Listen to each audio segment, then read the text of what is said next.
What's up, everybody? My name's Big Cam and welcome back to another Comically Boston breakdown episode. But today we are breaking down the Marvel special presentation, The Punisher: One Last Kill, that came out last night on Disney+. So go check it out if you haven't, because today we will be talking full spoilers for the Punisher special presentation. But just to jump right on into it, last we saw of Frank Castle, he was breaking out of the anti-vigilante task force cells that were underneath the Red Hook port, and he broke himself out and broke a guy's arm and busted himself out of there, and that was the last we seen. And we opened this special presentation with Marvel giving us a warning that this is TVMA and not rated for kids, and definitely one of the more bloody and gory and violent Marvel projects that they've done, maybe if not the most violent. But we open on the song Mother by Danzig, which is a great song for Mother, won't you come my way? You know, like, it's a heavy, heavy rock song, but it's also got like just these great lyrics to it. And we hear this going in the background as we see a montage of Frank shirtless working out in his little apartment that doesn't seem to have very much furniture, you know, almost like another one of these shelters for Frank, and not really making it a home. It's more like a barracks. But Frank is working out until his fingers bleed, and he's got murder boards taped up on the wall, you know, with strings and pictures of all these people, and, you know, they never really explain what these murder boards are, but this is clearly what Frank has been putting his mind to, because he seems to be very distraught and not doing well. And he's screaming, you know, doing the Punisher as he's doing pull-ups until he throws up, and then the music starts to like distort, and it's like mother, right, like, and it's just like, something's wrong with this guy's mind, and the music starts to distort as we see Frank doing pills and drinking whiskey and washing those pills down with alcohol and then throwing up some more, and he looks at himself in the mirror and punches it and breaks the mirror, and he's tearing down all the murder boards that are all over the walls of this apartment. So now it's just him and empty walls in this apartment as the title card, Punisher: One Last Kill, hits. But it seems that Frank is not doing well after the loss of his family and after the last time we seen him, you know, but like since the Daredevil Born Again series, and even the Netflix Daredevil series, it seemed like he had gotten past the murders of his family. But apparently what this special is all about is that there was one last family still alive that was responsible for killing his family and for his family's deaths. And, you know, we cut to the street to see these shitheads, and like, it looks like a war zone, just straight chaos on the streets, and these shitheads steal a homeless man's dog and throw it in front of a truck. I was like so disturbed by this. Luckily they don't show the dog actually being hit by a truck, and they definitely didn't hurt a real dog, but like, just implied just grabbing a dog and throwing him underneath the truck. Like, who are these shitheads? And I hope terrible things happen to them. And luckily by the end something terrible happens to them, but not terrible enough in my mind. They should have had Frank skin him or something. But Frank is back at his apartment, sitting in his room alone, and he starts seeing and hearing his old Marine crew and his old team, and they're all laughing at him as he like is trying to work things out in his head, and he looks at himself in the mirror and cuts an X over his Marine tattoo, you know, being like, I'm not a Marine, I'm a fucking pussy, you know, like, or whatever Frank's mind is telling himself. But his friend Curtis, or Kurt, from the Punisher show returns, but I believe Kurt died in that Punisher series, so he's just in Frank's head here, and he asks him how he's doing, and Frank says he needs help, you know, and he's like, tears, and it's actually like a very powerful episode for Frank Castle as a character, but as like the quality of what the project could have been, I think it could have been better. But as far as just the story and like the writing and like the actual performance by Jon Bernthal, it's very well done, but I think the overall quality of it could have been better. Maybe it could have been slightly longer, but we'll talk more about my full thoughts about this at the end. But Frank, after seeing those ghosts in his head, he decides to go out for a walk, and he goes over to a coffee shop. In this little coffee shop, we saw like those same shitheads when they were messing with that homeless guy and his dog. They were messing with this coffee shop owner and his little girl. So Frank goes into this coffee shop, and there's a tweaker in there losing his mind, and Frank tries to pay for his coffee, and the guy goes, "Sorry for the disturbance, it's on me." And Frank leaves the cash anyways and walks out. And as he walks out on the street in, I believe they're in Little Sicily here is what they call it, but you know, almost like Little Italy, but either way, Little Sicily, and you know, it's all just a war zone, just chaos on the streets, and it just is crazy. And you know, the streets seem even more lawless than they did in Daredevil Born Again, and even more than usual for New York. But we heard when Frank was in the coffee shop on the news, on the TV in the corner, we heard that chaos in Little Italy as the Nucci family, and that's spelled G-N-U-C-C-I, Nucci, whatever you want to call it, the Noci, whatever. The Nucci family was slaughtered, and people think that Frank Castle is the one who did it. And it's kind of like, did he not? You know, we're trying to figure out during this whole thing. And like, I wish it was a little bit more clear if he did or didn't. And it is clear, but like, the way that Frank's mind is all messed up, there's some things that happen in this presentation that you're like, huh, was that real? You know, it seemed real, but it also seemed like it's just in his head, you know? So I'm not sure what's going on. And also, like, if this whole Punisher One Last Kill was about taking out this one last family that killed his family,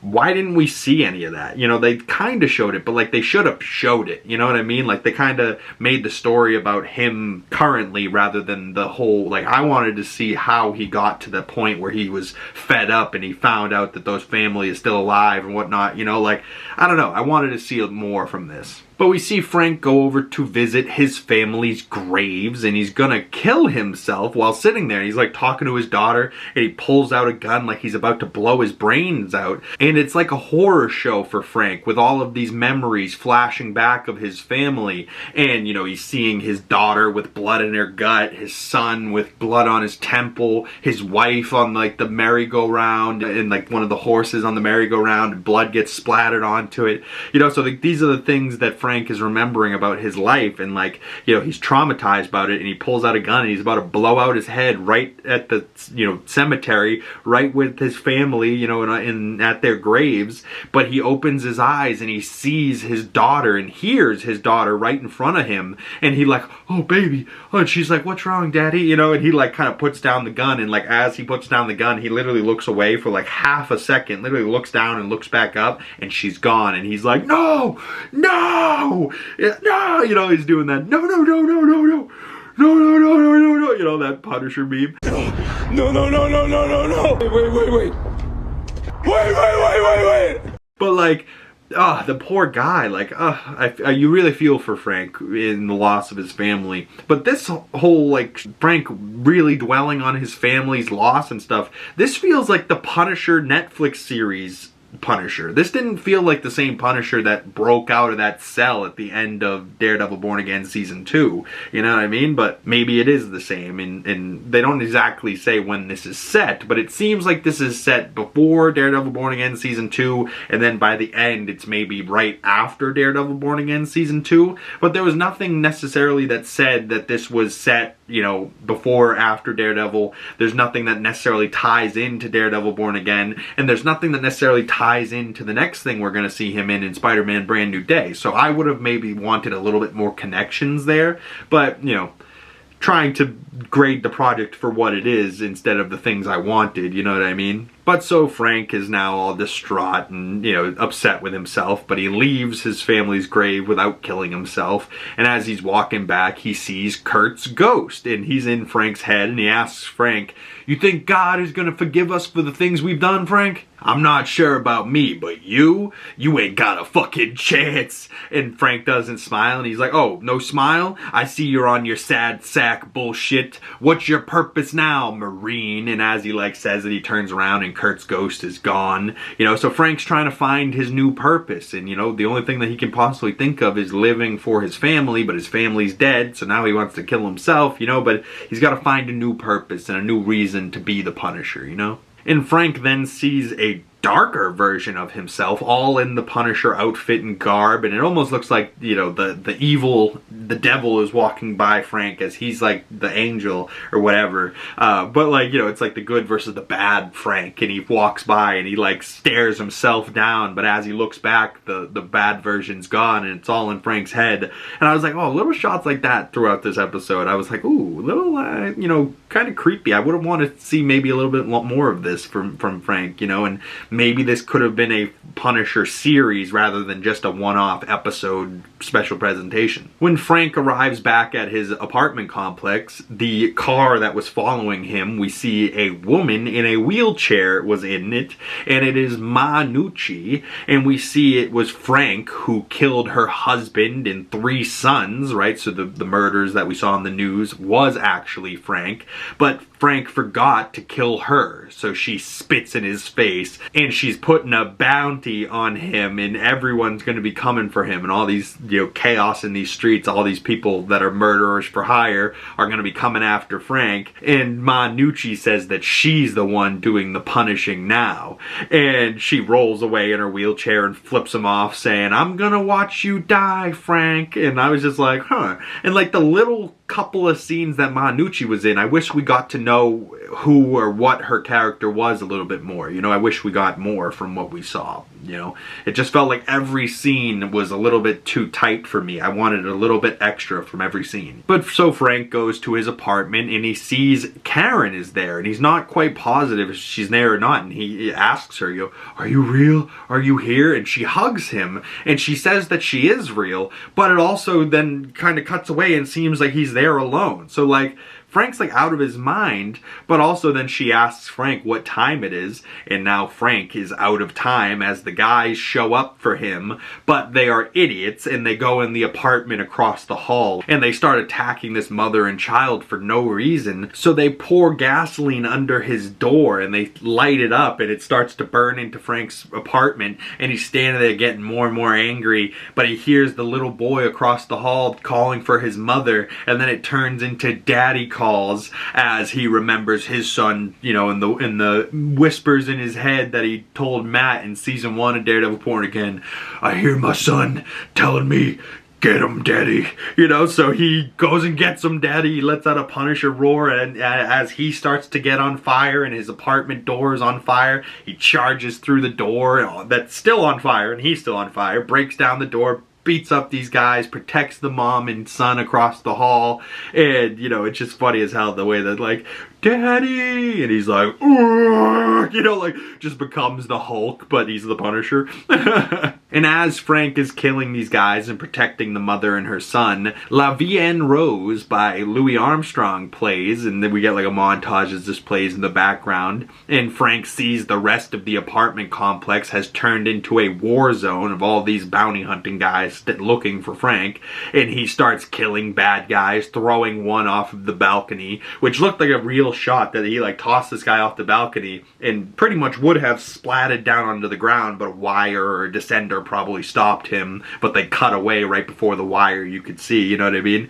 But Frank is trying to protect any of the innocents that he sees along his way. He's not necessarily going out of his way to protect innocents, but like, if they're in his path, he's going to protect the innocent, kill the bad guy, and then keep it moving. And Frank's doing this, and he makes it up to the roof, and he, you know, is killing a bunch of guys up there. And at this point, this was when I was like, oh, you can tell that this is a passion project for Jon Bernthal, as he's, you know, beating the hell out of these guys. He's doing a lot of his own stunts, and, you know, maybe they didn't spend a lot of money on this, right? Because maybe they weren't doing a lot of visual effects, so when they did spend the money on the visual effects, it wasn't as much as it should have been. And this is a shot that's going around online today that a lot of people are complaining about. A lot of people are giving the wrong notes on it, and I just want to, you know, and I'm not necessarily a visual effects artist, but I watch a lot of this stuff to know what looks good and what looks bad, and what my gut is telling me. So in this clip, it's like, a really good shot where Frank goes up and over the railing and he shoots the guy behind him.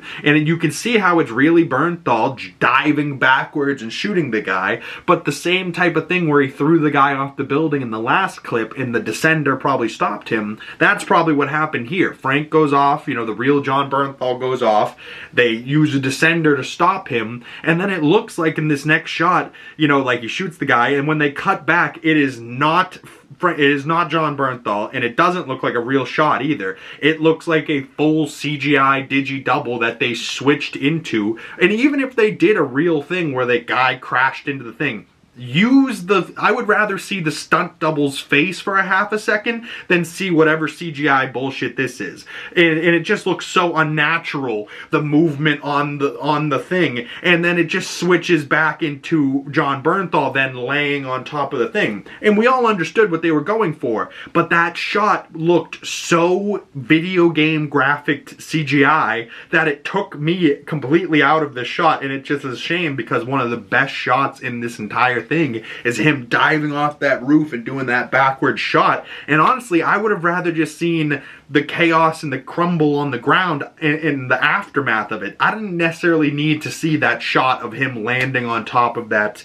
you know, metal box AC unit or whatever it is. You know, I just don't think this shot looks very good. And like the first half of it looks fine, you know, real hoodie, the real motion, the real fall, and then all of a sudden when you cut back, it's not him. It's 100% a CGI character, and the motion just looks weird, and like maybe the initial impact looks okay, but the actual like flailing of the arms on top of the thing does not. You know, it just really doesn't. And if it is a real stunt guy doing that, it doesn't feel quite right, and you know, the CGI face on top of this stunt double looks so bad that it makes it look like an entirely video game effect. And you know, video games now even look better than this. So you know, if you're gonna have video game graphics in your film, you gotta make sure that they're up to snuff with the stuff that is the best of the best in today's market, you know, because people will be able to tell.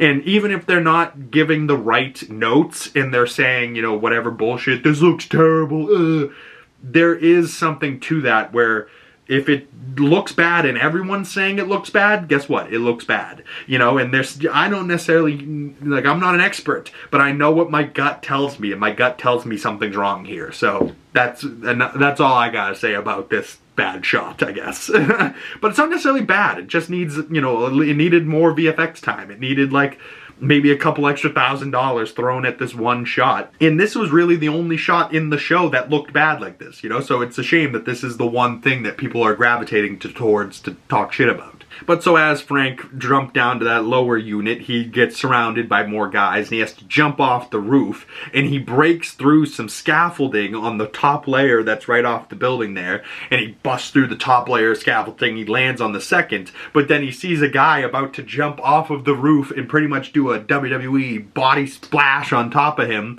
and he rolls off of it and takes a hard John Wick fall down to the ground, bouncing off of a bus. And I was just like, ooh, tough little shot there. And this shot didn't look nearly as CGI as the last one, but yet you knew this one was, because nobody's falling off the top of a building like that. You know, it's just like a ragdoll physics or whatnot. And it looked as CGI as the shot from John Wick, but it didn't necessarily look bad. But so Frank then makes it onto the street, and he sees Manucci rolling away to her car, and we see the streets are crazy too, and we see Frank steal a baseball bat from one guy and beat them with it. And he walks towards Manucci, and he's all angry, and like the way that he holds this bat and the way that his street clothes look, like Frank Castle in Jon Bernthal is the Punisher. Like, he doesn't need the Punisher vest to be the Punisher. You just see Jon Bernthal when he's got this look and this anger and the blood all over him. He just is the Punisher. He embodies this role so well. And as he's walking, a bottle gets smashed on him, and then Frank hears the shop owner's daughter screaming, "Daddy, Daddy," right? So Frank's like, "Oh, I gotta kill him, Daddy," you know, like, but Frank chooses, instead of going after Manucci and finishing this one last kill, he lets her drive away, and he goes to help the shop owner and his daughter. And heavy metal plays as Frank goes on this angry rampage, killing all these guys in this little donut shop. And the one last guy, you know, as he like goes to check on the wife and the daughter, he gets ambushed by this one last big guy who's covered in tattoos, and Frank kills him with the shop owner's favorite blue pen and like leaves him there, and they thank him for all of his murders. And as Frank's walking out, he pulls a massive knife out of his shoulder, and he's like, you know, he's kind of grunting, and he goes to walk out, and the little girl runs over and hugs his leg, and he kind of looks down and he's like, wow, that was kind of like my little girl, you know what I mean? And the little girl goes, wait, and she runs back and she made him a flower, and the shop owner shakes his hand and thanks him. And we see Frank go back to his daughter's grave, and he clears it off and puts down the flower from the other little girl, and he thinks that maybe she was with him today, and he was like, I met somebody today, it reminded me of you, I think you were with me today. And Frank picks up the little key that he left there the last time he was there when he was going to kill himself, so that must be the key to his apartment or whatnot, or maybe the key to keep going, you know. And you know, so Frank picks up the key that he left there, and he says, maybe I'm gonna keep going then, huh? And he sits down and talks to his daughter, and he goes, 1 batch, 2 batch, penny and dime. Papa was a baker, and so am I. 1 batch, 2 batch, penny and dime. Yeah, I love you, baby girl. And this scene, like, as he was saying it, it's giving me chills thinking about it now. And it just, like, it brought tears to my eyes, and just, like, him, and just the fact that, like, Frank's daughter wanted him to read this book to her, and he said he was too tired, and then the next day he lost his family. So now the trauma from that is enough, but, like, you know, the one biggest regret he has is that he could have just read his daughter the book like she wanted. You know, it was a couple pages, it was a kid's book. Like, he was too tired, he didn't want to spend these last moments before bed with his daughter, and now he regrets it. And you know, he doesn't even have the book in front of him, but yet he remembers those words now. They're embedded into his brain as he's like, 1 batch, 2 batch, penny and dime. And we've heard that mantra before as he's like going through killing people and he's focusing, and that's like his focusing mantra, 1 batch, 2 batch, penny and dime. But then he goes on and says, Papa was a baker and so am I. 1 batch, 2 batch, penny and dime. You know, like, and he goes on, you know, and he read the book and he knows the words now, and he would read that book to his daughter any day now if she wanted. But you know, this scene gives me chills thinking about it, and this scene had me in real tears watching Frank, you know, pretty much say he loves his baby girl and saying goodbye to her again, you know, sitting at her grave here. But then we cut to a shot of that shithead again from earlier in the episode, the one that killed that homeless man's dog for no reason, and we see him about to hit an old happy black couple just walking down the road talking, and he's just gonna hit them for no reason. But Frank, out of the shadows, kicks this guy down to the ground, and we see Frank all suited up in the Punisher with a fresh painted skull on the front of his vest, and you know, he's finally suited up in the Punisher outfit for this series and the first time in this special presentation. And Frank's still got the beard, but he's got slightly trimmed up haircut, you know, not as woolly mammoth as the beginning episodes. But he doesn't kill the shithead at first. He takes the hat off of him and gives it back to the homeless guy, but the homeless guy looks at him and says, that's not the only thing he took from me. And the shithead just knows and takes off running, and Frank throws a knife into his back, bringing him to the ground. And Frank walks up to finish him off in front of Ma Nucci's old restaurant in the one shot we saw from the trailer, and this is the closing shot of this special presentation, which kind of ruins it a little bit, like, unless you didn't see that trailer shot. But like, why would you put this, the closing, you know, the shot right before credits, why would you put that in trailers? That seems like such a bad idea. But it was like the one shot of him in the Punisher vest, so they kind of needed to. But either way, he goes to finish the guy off in front of Ma Nucci's old restaurant, and Frank looks back at the homeless man who nods in approval, and Frank kills the shithead, John Wick style, point blank. And I mean, like, fuck that guy. He killed that guy's dog. He deserves it. So he shoots the guy in the head, and the Punisher logo pops up, and that's credits on the special presentation. And really, my biggest thoughts are like, sure, that one shot in this episode looked very, very video game graphic, but it was probably the one big VFX shot in this show. So, you know, this probably whole series compared to everything else they've made was very low budget, you know what I mean? So they probably didn't spend a lot on this. They're probably not mad at it, you know, so they're probably going to let this brush on past into the next one. But I wouldn't mind seeing more of Frank Castle's Punisher, whether it's in Midnight Suns, in Daredevil Born Again Season 3, or hell, give him his own show and give us the Punisher series back, just like the Daredevil shows back. Give us Punisher back, Daredevil Born Again Season 3, maybe give us Jessica Jones Season 4, or turn that into like a Heroes for Hire show. But also, like, the end of Daredevil Born Again, we saw Dex going off with Mr. Charles somewhere to do a job for the government. Why would Frank not fit into that role perfectly? Like, hey Frank, we're not going to put you in jail, but we need people to be killed, and you're the guy. Would you come work with Dexy Bullseye here? And I feel like that would work out. Maybe not personality-wise. Frank's, you know, a bit of a loner, lone wolf type of guy. But, like, you know, if that's going to be a role for Frank, I mean, I toss him over there. Let him go kill some baddies with Dex and make Dex and Punisher work together. I wouldn't mind that at all. But, you know, overall for me, I'm giving this like a 3 out of 5 stars. You know, it was good, but I think I wanted more, and I just expected more. You know, I expected us to just be here longer, you know, and I feel like 50 minutes, the runtime of this, is about as short a special presentation as you can make. You know, I think it's the range for special presentation is probably 50 to an hour and a half. Anything over an hour and a half, they're probably going to just try and get put into theaters. So I feel like, you know, the between 50 and 90-minute runtime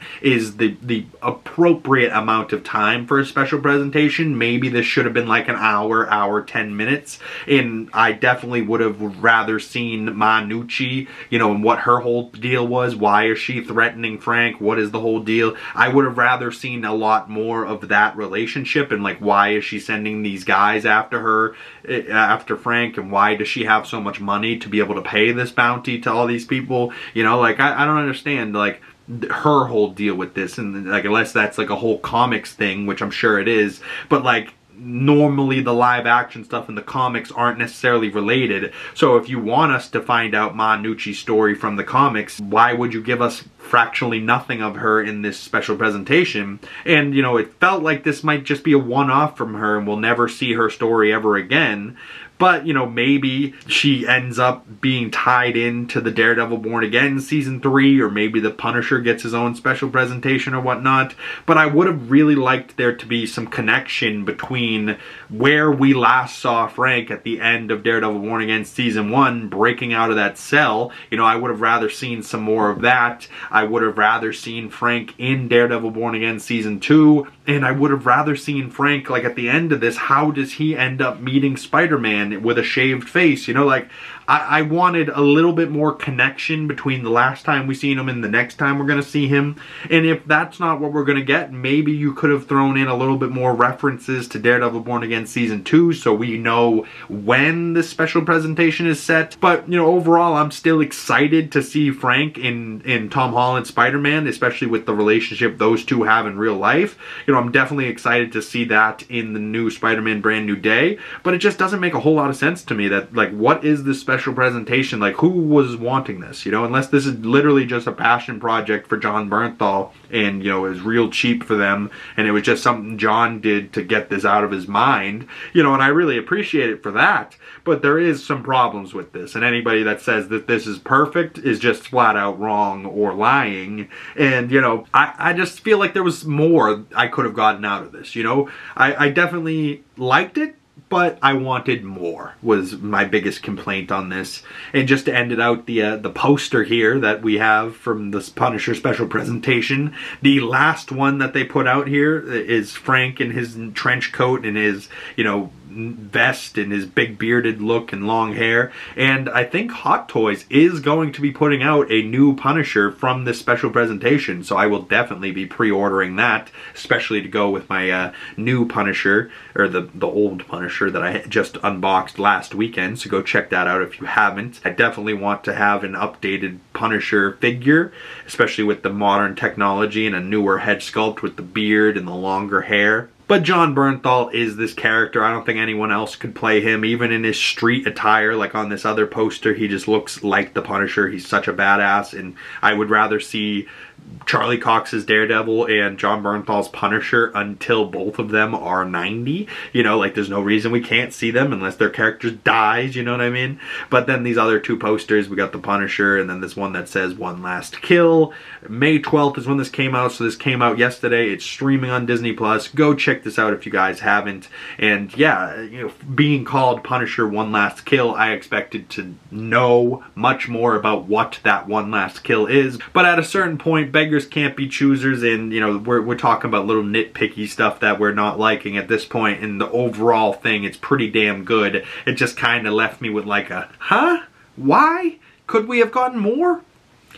You know, so that's kind of where I'm at. Good job overall to like the director and the people that did this, but the visual effects for that one scene, maybe you dialed it to like 3, maybe you could have dialed it to like 11, I don't know. But that's it for me, y'all. I would love to hear your thoughts about this Punisher special presentation down in the comment section down below. And if you've made it this far into the video and you would like to support the channel, the best way of doing this is smashing the like button, commenting down below, subscribing if you haven't already.